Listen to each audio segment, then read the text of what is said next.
Cemburu dan cekcok karena sering nyabu, Rafli habisi istri seusai berhubungan badan. Terungkap kronologi dan pemicu Muhammad Rafli tega menghabisi nyawa istrinya, Ella Andini, di Kelurahan Teladan, Kecamatan Tobo Ali, Kabupaten Provinsi Kepulauan Bangka Belitung. Sebelum membunuh istrinya, Rafli sempat berhubungan badan dengan perempuan yang baru 1 bulan dinikahinya itu. Kasus pembunuhan ini diduga terjadi ketika pelaku cemburu melihat obrolan singkat di handphone istrinya dengan pria lain. Tak hanya itu, sebelumnya, pasangan pengantin baru ini sempat cekcok lantaran sang istri mengetahui bahwa suaminya tersebut kerap mengkonsumsi narkoba jenis sabu-sabu.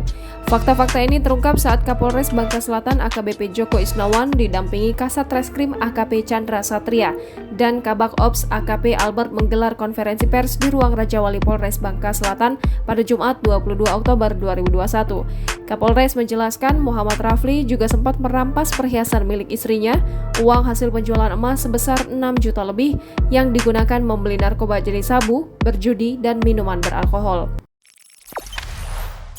Jangan lupa subscribe, share, komen, dan like ya!